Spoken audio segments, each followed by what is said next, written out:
Hi Noor, welcome to Convo with Convo. We're so thankful for you being here. How are you doing? Hi, Neha. Thank you so much for having me. It's a pleasure. It's an absolute pleasure. I'm doing well. It's been a great couple of weeks for the Pakistani tech startup ecosystem. So feeling very inspired and excited about what's to come in the next few months. Yeah, it's been absolutely, there's been so much investment and it's so inspiring to have like female entrepreneurs like yourself here and investing in Pakistan, putting your time and effort here. It's been amazing to see what AimFit has achieved. And talking about AimFit, let me just tell the audience who you are. Today we have Noor Shaukat here, and she is the co-founder of AimFit, which is a female fitness startup. And Noor, can you elaborate a bit more about what Infit is? Yeah. So Infit is it's a it's a company, it's a fitness company that has recently become a digital first tech company with the aim to make 110 million women in Pakistan the fittest versions of themselves. So we produce and record and distribute hyper localized fitness content in the shape of classes. So imagine content that you consume on Netflix or YouTube or on any edtech platform, but about fitness and catering exclusively to women. So addressing their particular needs around fitness. And we distribute that content through our mobile and web app. And we've actually been around for the last 7 years, but Malika Wow. and I, my sister and I, we started AimFit back in 2014 as a studio business where we ran boutique group fitness classes for women. It actually just started off as a side project, a passion project, and then within about 10 months or so, we saw such amazing stories and feedback from our clients Mm-hmm. that we decided to do it full time. And since then, we've always wanted to reach more and more women and have the positive impact that we know fitness can have on their lives. And Pakistan, even though it's the fifth largest country in the world, fitness for women, there's hardly any options. That's so uh, true. there's more awareness coming up now, but compared to the West, I would say there's still a long way to go. And so we're very excited that we're in a space where there is so much to be done, and we're able to make a difference in people's lives. Yeah, I think we're really used to our biryanis and our parathas and everything that like fitness is not something that's on our mind. But I think like the pandemic really showed like, globally how there's been a trend of fitness, right? And you would know more about this that as to what's taking place in Middle East right now versus Pakistan. Where do you think we lie like in terms of fitness? So I think the fitness industry as a whole has seen a big boost. If you look at numbers, I was looking at some global statistics. There's been a 2.6% increase in the industry. It's about an $80 billion worth of an industry, and the pandemic has only increase that trend because it's only when you don't have something that you see the value of it. And health is a classical example. Is it's the minute where you fall ill or you lose your Little too strength late. or your speed or any when you lose stamina, that's when you start valuing what you used to have and you realize that this is something that you should also be working on a daily basis. So the pandemic is 100%, especially even with the emotional and the mental strain that people have faced being in lockdowns all over the world. Physical fitness has proven to help counter those uh, impact, that Like impact on your mental exactly. For emotional health as well. So there's been a big increase. The good thing is that it's not just in the rich countries. There you're seeing this awareness and this boost happening all over in the rich and the poor countries alike, in the developing world.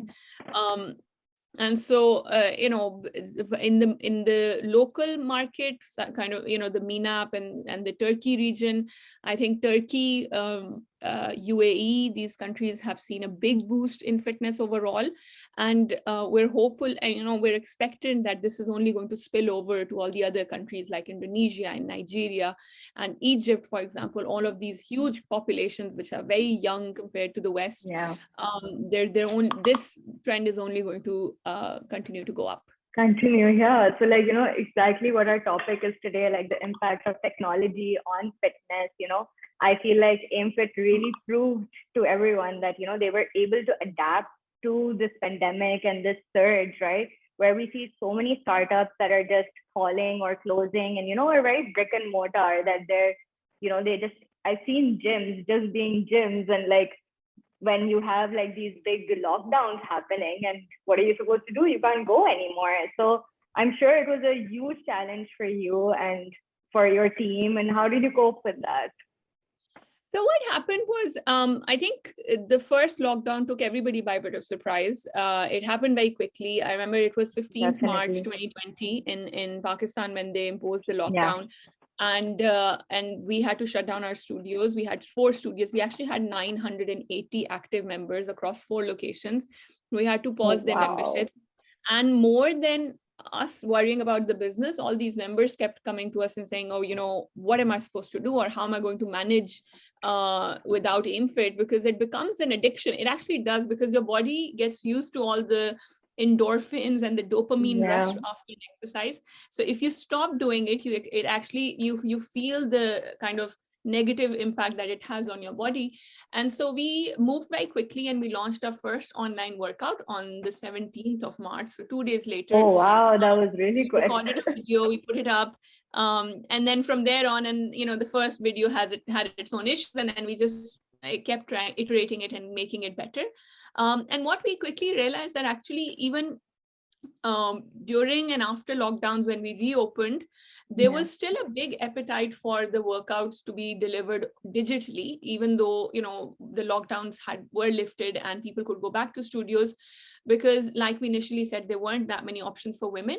And also women have Infit has a unique focus on fitness for women. So for our users, our target market, they have unique barriers to adopting a fit lifestyle.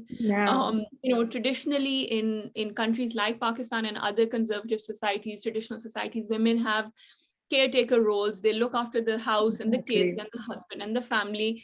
And now a lot of the millennials also have careers to look after on top of that. So they literally just could not make time for their own health and well-being. And so I agree. I'm like one of your target demographic here right now, that I don't think with my job and my family and my friends and, starting a side business, I don't know, like, I think something like AimFit is definitely something that was missing in the market for women, especially. Like, I think you guys, you continue. So we hear this quite often, that, what AimFit has done for us is that it has slowly, one by one, taken away our excuses. So, we would say we don't have the time, or we don't have any good location nearby, or I don't have the car and I can't go right now. And so because we've, slowly just said, well, it doesn't matter. You can do this at home. You can do it without equipment. You can do it whenever you'd like. You can do it at 12 at night if you want to work out. And so that's been the idea. And the one thing that we're now focusing on is, like you've said, a big problem that people think is their problem. So everybody who wants to be fit and isn't following a fitness routine keeps coming back to us and saying, oh, I'm not motivated enough, and this is my fault. And we turn around and say to them, that's not on you, that's on us. We need to build a product that will motivate you and that you will enjoy using so much that you'll build a habit out of it. And so that's what, I think technology can help you do really well, which is to build products that can help us form habits, because it's in the palm of our hand. It's the is with you at all times, and if you can use that for good, if you can help people build these healthy habits that they've always wanted to, but they just couldn't find the willpower to, then I think you've done something amazing in the world.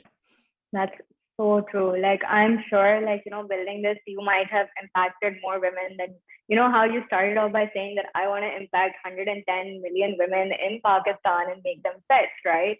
And I don't think that would have been possible. How many centers were you planning to open up, right? When that's the Yeah. whole power of technology here, right? Like when we think of technology, we have it all at our fingertips. We're able to go and make sure that everyone has that access to that information. And over here, I feel like a lot of people don't have that sort of access, and you kind of want something more relatable, right? Like when I feel like, your competitors, I'm sure you have so many globally, but they don't understand what we're going through, what the Southeast Asian culture is. And they're just, I can't just go out and walk and go and do this run on the street. Like that's not Yeah. something that I can do, but I'm sure like, you have catered to that market and you've thought about how Pakistani women are able to do this. So, Yeah. but one of the other things that I feel like in this particular space is that a lot of people were slow to come to this conclusion that we need to go online, or like, we should be investing in the right tools and the right technologies. And we just somehow, I've seen that people were just very, very slow. They were still waiting that, maybe everything will open up. I've invested so much, you pour your blood and soul into building Sorry. something, and just bringing it somewhere else, it must be very difficult. Did you like have, initially, did you have a lot of challenges? How's it going now? Is it better now comparatively to where we were at the start of the pandemic? So I think you've that's a very valid question, and I'm sure every entrepreneur went through that period of painful Yeah. uncertainty when the lockdown first hit. I think there were a couple of things that we did. I think we had always, because we wanted to have as much impact as we possibly could. We had always invested in an online presence, so we were big on social media. Had about 30,000 followers on Instagram. Had a Facebook group with 10,000 members. Yeah. So had 200,000 likes on Facebook. So all of that helped us, that we had a good digital content creation team in house that helped take our first workout online. But honestly, when we did it, we thought it was just going to be for 3 weeks, right? We thought we'll run these classes for 3 Yeah. weeks and then come back to the studios. And then I think part of it was actually a lot of research. I remember I was researching when the lockdown hit. I wanted to understand how global pandemics play out. Like I wanted to Yeah. know what is going to happen 6 months or 2 years or 5 years down the line.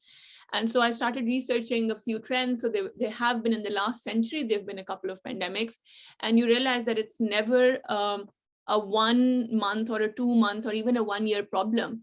It usually actually runs into at least 5 years, where you see these peaks coming again and again. And actually, COVID hasn't been as bad as some of the previous pandemics, because we came Yeah. up with the vaccine pretty quickly. Very good. And so we, from that perspective, I think once we knew that, we were very clear that we needed a more long-term sustainable solution. I think that was one thing. And then the second, like you've said, the sheer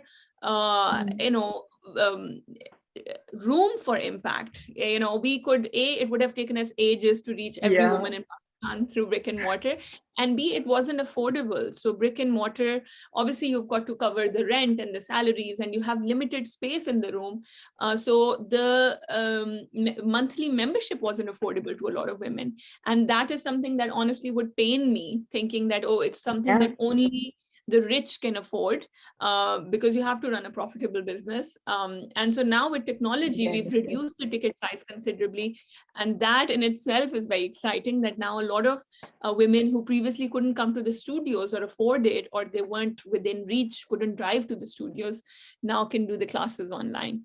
Yeah, and I think, usually when you think of the pandemic, you're like, okay, it wouldn't benefit me or anything. And I feel like in this case, the pandemic was actually pretty helpful. You guys were able to, be innovative, be fast, and like think long term. And I think this is a great solution out there for women, for, for the fitness community in Pakistan in general. Like I'm sure all of us appreciate it thoroughly and wholeheartedly. We hope And so. yeah, but like, as a entrepreneur or a startup, like being a part of a startup, I think this is great advice that, when something hits, you should always be ready, do your research, and think long term and think sustainable, right? Yeah. And that's exactly what we promote here in my workplace as well, right? Where we're a collaboration tool, and we try to tell everyone that, right now you might not see what the power of a collaboration tool is, but like when you start using it and you see like bringing your team across, that you're able to work from home, you can be anywhere in the world, and you're going to be connected and be together. And I'm sure you probably have a good understanding of like using collaboration tools and how important they are in a business. And definitely, I feel like investing in technology at the right time for your business is going to give you a wonderful impact at the end of the day, right? Yeah. And you're like the success story of that. Yeah, I know 100%. I was mentioning this before as well, that we are because our target audience is only women. We are a female majority company, and actually, all of our senior management is made up of women. And we saw during the pandemic and just overall that women, for them to successfully be retained in the workplace, they have to have more flexibility around how they work. So both Malika and I, both the co-founders, we have young children. Actually, I gave birth to my second son the day we raised our seed round. It was around the same time. And so my kids are less than 3 years old, and Malika's kids are less than 4 years old. And it's not possible for you to have young kids and not be pulled in at odd times, or have to, be flexible about how and when can you work. And so having these tools, being able to work remotely, not only was it extremely beneficial through the pandemic, because of course we had to work from home for a considerable time in between, but it has also been incredible to help kind of level the playing field for women. So we have a hybrid work model because we believe that there's a lot of value in coming and working from the office as well. You see each other, you socialize, you have fun. It can be isolating to work alone from home. But we need the team to seamlessly move between work from home and work from office. And for that, whether you're in the office or working from home, you have to have your collaborative tools handy, and you have to be working in the same kind of structured manner for this to honestly scale as well. We have ambitions to go outside of Pakistan as well. And, if you're working in a global team like yourself, you know that you can never obviously be working from the same office. So you have to get geographically distributed, being distributed in time. So you end up working different time zones. And so 100%, I think this is the future of work. This is what is going to help make workplaces more inclusive for women.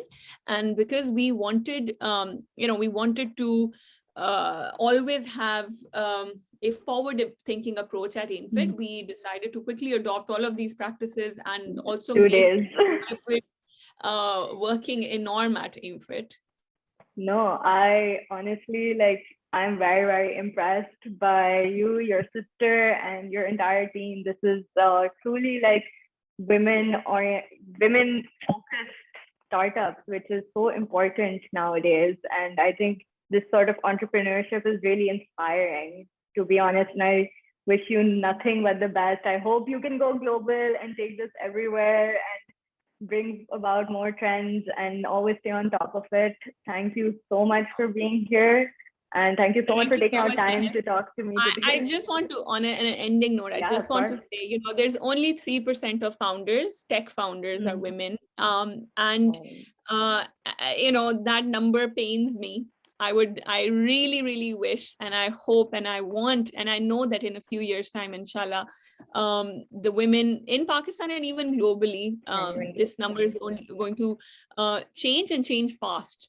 Because like they say, the future is female, and I agree. Part, big or small, we can play and help move the buck forward. We'd be honored to do so. Thank you so much. That was amazing. So thank you so much for joining us, and I will talk to you soon.